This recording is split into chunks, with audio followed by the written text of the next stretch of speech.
وہ مطمئن سی آگے بڑھ گئی۔ راہداری پار کر کے کچن کے دروازے کی سمت بڑھی ہی تھی کہ سائمہ تائی کی تیز آواز کا سماعت سے ٹکرائی۔ جیسے میں جانتی ہی نہیں ہوں یہ سارے رنگ ڈھنگ کس لیے ہوتے ہیں، ایک میرے ہی بیٹے ملے ہیں اس کو پاگل بنانے کے لیے۔ وہ بے اختیار 2 قدم پیچھے دیوار سے جا لگی۔ یہ سائمہ تائی کس کی بات کر رہی تھیں؟ تبھی میں کہوں بھابھی کہ رضا کیوں ہر وقت حیا کرتا رہتا ہے۔ وہ عابدہ چچی تھیں، اپنے نام پہ وہ چونک سی گئی۔ وہ کہہ رہی تھی پچھلی دفعہ جب ہم سلیمان بھائی کے گھر کھانے پر آئے تھے تو کیسے نکسک سے تیار پھر رہی تھی، تب سے رضا میرے پیچھے پڑا ہے حیا کا رشتہ مانگے۔ اس لڑکی کو تو لڑکوں کو متوجہ کرنے کا فن آتا ہے۔ عابدہ کتنی مشکل سے داور کے دل سے اس کا خیال نکالا تھا میں نے اور فرقان نے۔ وہ تو اڑ ہی گیا تھا کہ شادی کرے گا تو صرف حیا سے ہی، مگر جب فرقان نے سختی کی کہ بھلا ایسی بے پردہ اور آزاد خیال لڑکی کو اپنی بہو بنا کر ہم نے اپنی آخرت بگاڑنی ہے کیا، تب کہیں جا کے وہ مانا۔ مگر اب فروغ کیا کروں اس لڑکے کا، یہ ابھی بھی اسی طرح کیل کانٹوں سے لیس ہو کر آ جائے گی اور فروغ پھر سے اس کے جانے کے بعد ضد پکڑ لے گا۔ اب میری ارم بھی تو ہے، مجال ہے کہ سر سے دوپٹہ لیے بغیر گھر سے نکلے۔ سائمہ تائی فخر سے کہہ رہی تھیں اور وہ دھواں ہوتے چہرے کے ساتھ بمشکل دیوار کا سہارا لیے کھڑی تھی۔ اسے لگا کہ اس نے مزید اگر کچھ سنا تو اس کے اعصاب جواب دے جائیں گے۔ بدقت اپنے وجود کو سنبھالتے وہ واپس پلٹ آئی۔ کسی بات پہ ہنستے ہوئے فروغ کی نگاہ اس پر پڑی جو راہداری سے چلی آ رہی تھی تو اس کی ہنسی تھم گئی۔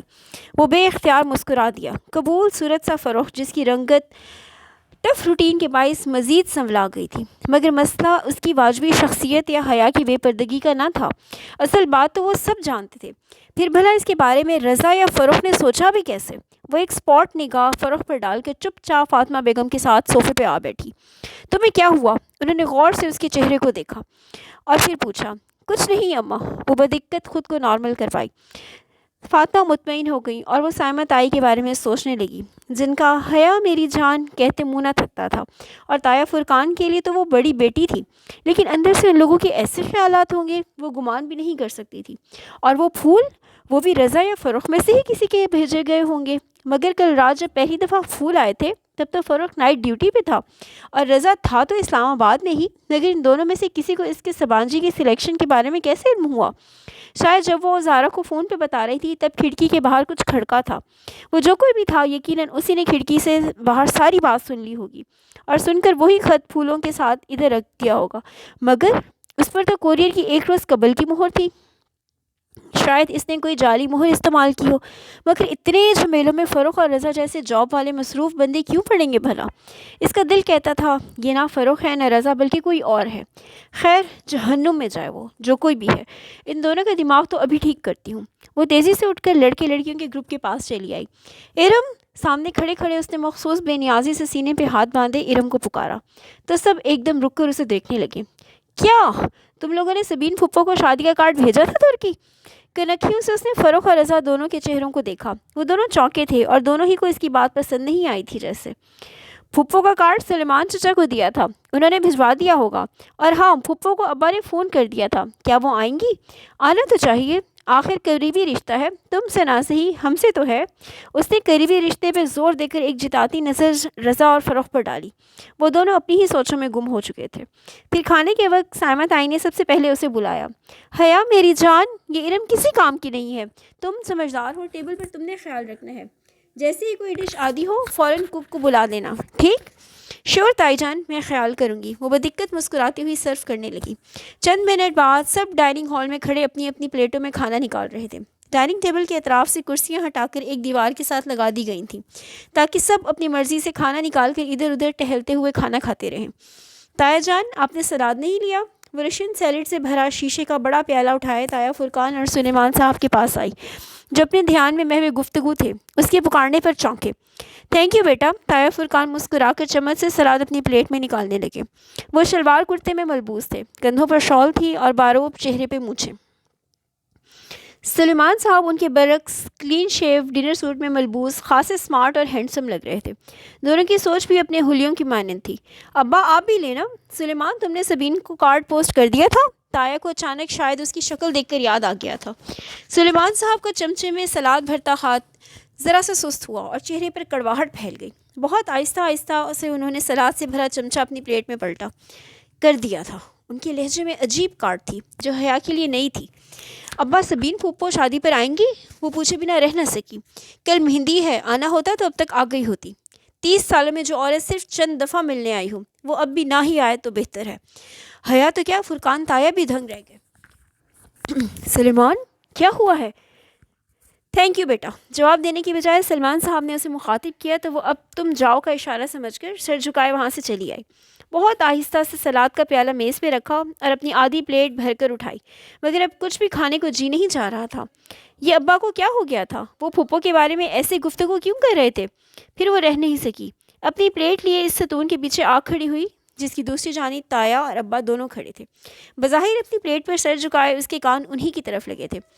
حیا کے لیے عمیر لغاری نے اپنے بیٹے کا پروپوزل دیا ہے، سلیمان صاحب اپنے دوست اور اپنی کمپنی کے شیئر ہولڈر کا نام لے کر کہہ رہے تھے، اور اس کے ہاتھ میں پکڑی پلیٹ لرز کر رہ گئی اور دل سہم اٹھا۔ یہ کیا کہہ رہے ہو؟ تایا فرقان ششدر رہ گئے۔ بھائی اس میں حیرت کی کیا بات ہے؟ ولید اچھا لڑکا ہے، کل مہندی پر آئے گا تو آپ کو ملواؤں گا۔ سوچ رہا ہوں حیا سے پوچھ کر ہاں کر دوں۔ مگر سلیمان یہ کیسے ہو سکتا ہے؟ کیوں نہیں ہو سکتا بھائی؟ تم حیا کی شادی یوں کیسے کر سکتے ہو؟ باپ ہوں اس کا، کر سکتا ہوں۔ فاطمہ بھی راضی ہے اور مجھے یقین ہے کہ حیا کو بھی کوئی اعتراض نہیں ہوگا۔ اور جہان کا کیا ہوگا؟ کون جہان؟ سلیمان صاحب یکسر انجان بن گئے۔ تمہارا بھانجا سبین کا بیٹا جہان، جس سے تم نے حیا کا نکاح کیا تھا، تم کیسے بھول سکتے ہو؟ جواباً سلیمان صاحب نے ناگواری سے سر جھٹکا۔ وہ 21 سال پرانی بات ہے اور حیا اب وہ 23 سال کی ہو چکی ہے۔ بے وقوفی کی تھی میں نے کہ سبین پہ اعتبار کر کے اپنی بچی کا نکاح اس کے بیٹے سے کر دیا تھا۔ کیا ان 21 برسوں میں کبھی سبین نے مڑ کر پوچھا کہ اس نکاح کا کیا بنا؟ یہ کیا بنے گا؟ زیادہ سے زیادہ 6 ماہ میں ایک فون کر لیتی ہے اور 3 منٹ بات کر کے رکھ دیتی ہے۔ آپ کو واقعی لگتا ہے کہ وہ لوگ اس رشتے کو قائم رکھنا چاہتے ہیں؟ مگر سبین تو سکندر کی وجہ سے، تم جانتے ہو وہ الٹے دماغ کا شخص، میں کیسے مان لوں کہ صرف اپنے مفرور اور بد دماغ شوہر کی وجہ سے وہ اپنے بیٹے کا نکاح بھول سکتی ہے؟ اتنے برس بیت گئے، اس نے پھر کبھی شادی یا رشتے کی بات منہ سے نہیں نکالی۔ میں اس سے کیا امید رکھوں؟ مگر جہان وہ تو اچھا لڑکا ہے، تم اس سے ملے تھے پچھلے سال جب تم استنبول گئے تھے؟ جی، جہان سکندر، اچھا لڑکا، مائی فٹ۔ انہوں نے تلخی سے سر جھٹکا۔ اس کے تو مزاج ہی نہیں ملتے۔ وہ ترکی میں پیدا ہوا ہے، اس نے کبھی پاکستان کی شکل نہیں دیکھی،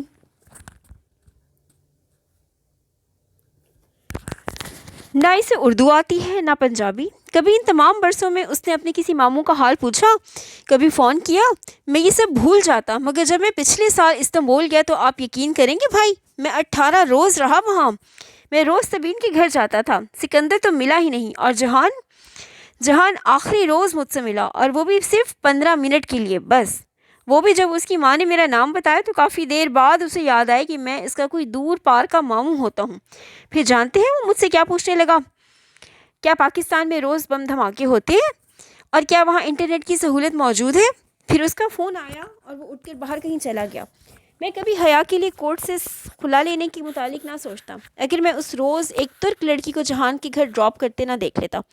جب میں فلائٹ پکڑنے سے قبل سبین کو خداحافظ کہنے گیا تھا، اس لڑکی کے ساتھ اس کی بے تکلفی الامان، وہ سکندر شاہ کا بیٹا ہے اور اپنے باپ کا ہی تو پر ہے۔ میں سمجھتا تھا کہ اگر احمد شاہ جیسے عظیم انسان کا بیٹا ہو کر سکندر اس کے برعکس نکلا تو جیسے ہی جہان بھی اپنے باپ کے برعکس نکلے گا اور ایک اچھا انسان ہوگا، مگر نہیں، وہ اسی مفرور آدمی کا مفرور بیٹا ہے۔ حیا کون ہے؟ اس کا ان سے کیا تعلق ہے؟ یہ بات نہ جہان کو یاد تھی نہ سبین کو۔ سبین تو یہ ذکر ہی نہیں کرتی۔ اب میں اپنی بیٹی کو زبردستی ان کے گھر بھیج دوں کیا؟ خیر، کل ولید سے ملواؤں گا آپ کو۔ آپ کو جو رشتہ بھی اچھا لگا میں حیا کی ادھر شادی کر دوں گا، اور بس۔ اب اس میں مزید سننے کی تاب نہیں تھی۔ وہ سفید چہرہ لیے بوجھل قدموں سے چلتی ان سے دور ہٹ گئی۔ جہان سکندر کو اس نے کبھی نہیں دیکھا تھا، بس بچپن سے اپنے اور اس کے رشتے کے متعلق سنا تھا۔